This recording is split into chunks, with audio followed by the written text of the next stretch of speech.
Opo. Yun po yung business po. So wala kang barkadang anuman sa Tambaban, Tarlac? Your Honor, bata po, wala po. Wala. Nung malaki ka na at medyo dalaga ka na, nagkaroon ka na ng mga kaibigan?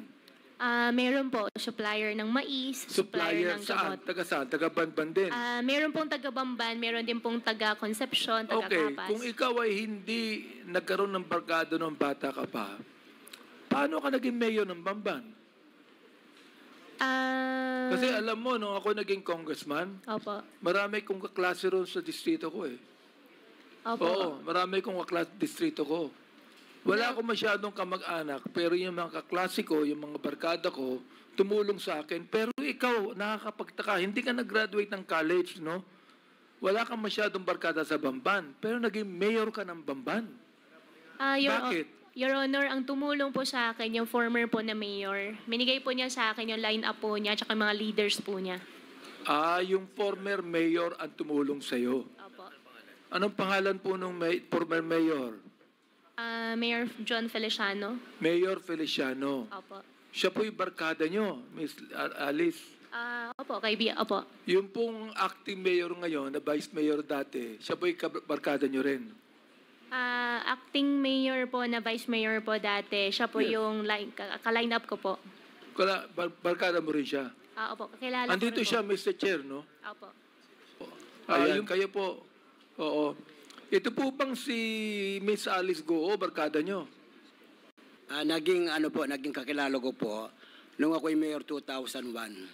Noong 2001, nakilala nyo. Sa paanong paraan nyo nakilala?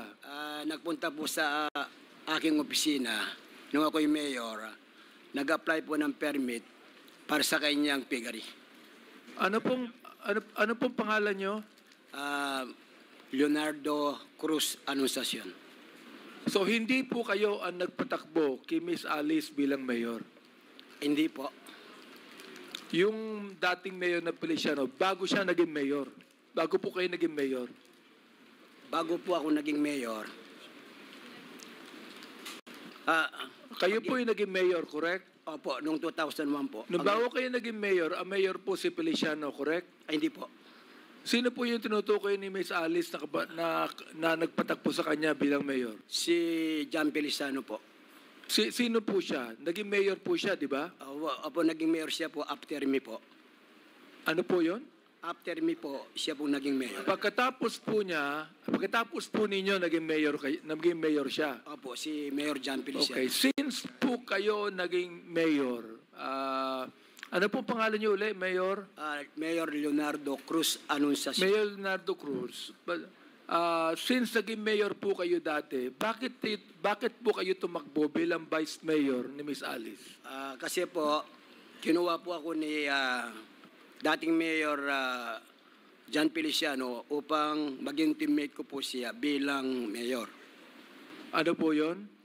Kinuha po ako ni Mayor John Feliciano para siya po ang magiging mayor ko bilang vice Kinuha mayor po kayo ni Mayor John Feliciano. Mayor Feliciano para maging Partner ko po siya ni... partner ni Miss Alice bilang vice mayor ng Bamban. Opo.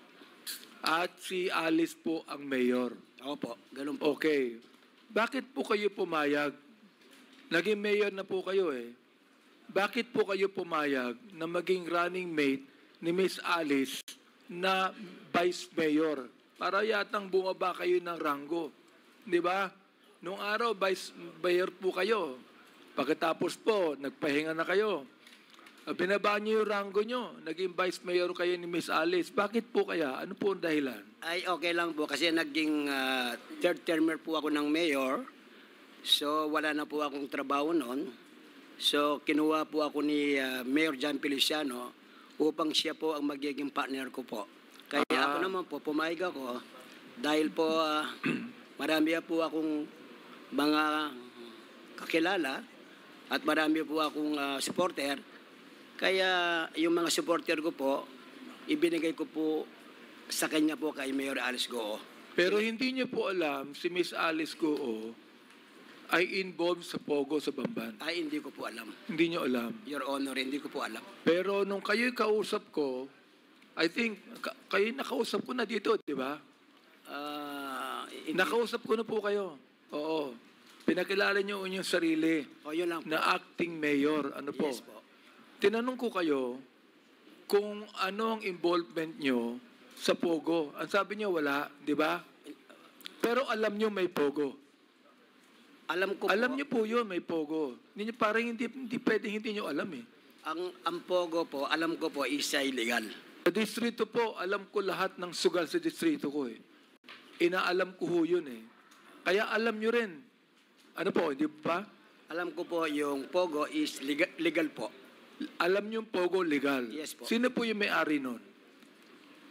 Ang alam ko po, ang may-ari doon, na nung po ako'y vice mayor, nag-apply po sila ng resolution para bigyan po namin ng resolution para po yung pong sungwang technology na binigyan namin po resolution. Yun po ang aming ginawa noon nung ako'y vice mayor. Nung kayo po yung vice mayor. Opo. Okay, hindi ka ba kinakailangan, Mr. Chair, na ang anumang Pogo doon sa lugar ninyo ay meron pong lisensya sa bayan? Ano po? Alam ko po, mayroon po lisensya sa PubCorp. Sino po nagbigay ng lisensya? Alam ko po yung PubCorp po. Yung PubCorp? Alam po namin. Meron Pero po, hindi po, yung municipality dapat nakakaalam din, di po ba? siyempre po kami po, in-endorse po namin yung... Ayan, in-endorse po nyo. Sino po nag-endorse? Yung mayor? kami po ang Sangguniang Bayan. Ang Sangguniang Bayan. Siyempre, may basbas ng mayor. Siya pong nag-request. Sino po yung mayor? Si Mayor Alice Goo po. Si Mayor Alice Goo ang nag-request nung Pogo Opo, para na sa... bigyan ng lisensya ng Sangguniang Bayan at ang PubCorp ang nagbigay na lisensya. Yan po ang alam ko po. Therefore, alam po ni Miss Alice na mayroong Pogo sa Bamban at siya ang nag-request na ang Pogong yan ay sang-ayunan ng Sangguniang Bayan at kayo ang presiding officer ng Sangguniang Bayan. Opo, at bilang Vice Mayor po, in-endorse po nagkaroon po ng motion para po bigyan po namin ng Siguro resolution. walang binibigay yung Pogo sa Sangguniang Bayan, no? Hindi ko Hindi, huwag kayong tatawa sa akin. Wala po. Alam ko po ang kalakaran sa LGU. Mayor, alam ko, wag niyo po kaming gagawin tanga dito. Alam ko, ito naging mayor po ito eh. Oo. Kaya ang tanong ko lang sa inyo ito, siguro, hindi ko naman sinasabi sa inyo meron eh. Wag niyo akong tatawanan. Hindi. Ang inaano ko lang siguro po, wala naman kayo natanggap sa Pogo Road na binigay niyo ng lisensya, ano? Ay, wala po. Wala po. Salamat po at nagsasabi kayo ng totoo.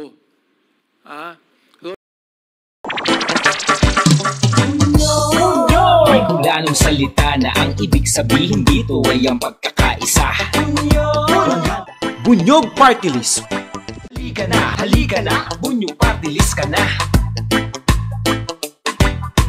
Halika na, Bunyog Party List ka na. Sa susunod, ang atinang suportahan, Bunyog Party List, nagtataguyod ng katotohanan, lumalaban para sa bayan.